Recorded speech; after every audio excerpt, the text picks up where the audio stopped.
तो किसी विद्यार्थी ने पूछा है कि परिवार में तो सब शोर मचाते रहते हैं, मैं पढ़ाई कैसे करूं? तो है प्रॉब्लम है। ज़्यादातर हम सोचते हैं एकांत हो, कोई डिस्टर्ब करने वाला ना हो, लेकिन बहुत बार बाधाएं होती हैं। किसी किसी को सड़क का भी ट्रैफिक चुभता है कि जी बहुत आवाज़ें आती हैं सड़क से, सड़क के पास जिसका घर हो। और फिर वे घर में बातचीत चल रही है, टीवी है, एक ही आदमी भी है घर में, अब टीवी ज़ोर ज़ोर से चलाया हुआ है तो भी प्रॉब्लम होगी। कोई म्यूज़िक सुन रहा है दूसरा आदमी, वो बॉलीवुड के सॉन्ग सुन रहा है, आप इधर पढ़ाई कर रहे हो तो भी प्रॉब्लम है। तो प्रॉब्लम्स तो बहुत सारी हैं। हमको अब ये कोशिश करनी पड़ेगी कि भाई ये बैकग्राउंड म्यूज़िक है, जैसे सड़क का शोर है, अब उसको तो नहीं बदल सकते ना हम। परिवार वाले शोर करते हैं, हम बोल सकते हैं, चाहे वो माने ना माने, कम से कम बोल तो सकते हैं, और क्या पता कभी कभी मान भी जाएं। पर सड़क पे जो ट्रैफिक है उसका क्या करेंगे? या पड़ोस में कुछ चल रहा है, कोई भजन कीर्तन चल रहा है मान लीजिए, पर आपके लिए तो वो बाधा ही है।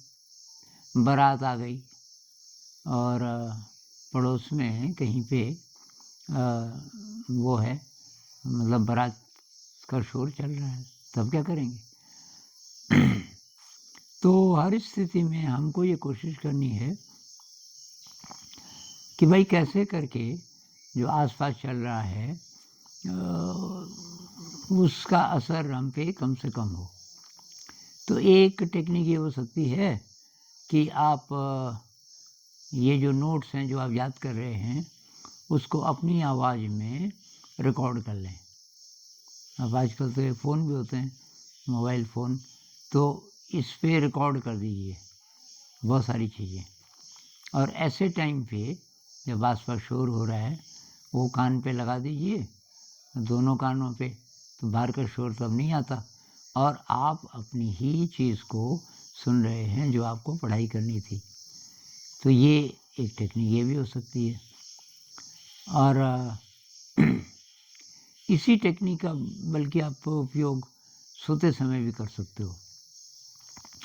मैंने एक किसी और वीडियो में भी ये बात बोली कि जब मैं एमफिल कर रहा था तो हॉस्टल में लाइट बहुत कम आती थी। सर्दियों का टाइम था और लोग कोई बच्चे हीटर वगैरह जलाते थे।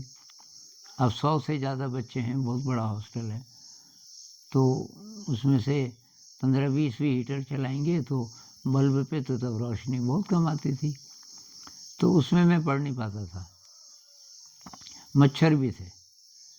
तो मैं क्या करता था, मच्छरदानी लगा दी और एक टेप रिकॉर्डर था मेरे पास, कैसेट होती थी उस ज़माने में, तो मैंने एमफिल के खास नोट्स सब कैसेट्स में रिकॉर्ड कर दिए।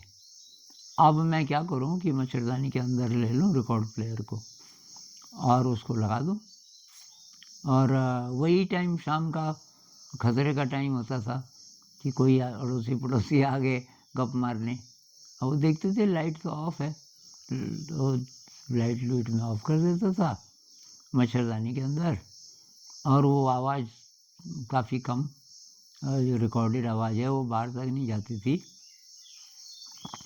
ऐसे करके मैंने एमफिल की तैयारी की। तो ऐसे कुछ चीज़ें आपको करनी पड़ेंगी। अभी इतनी बात करते हैं।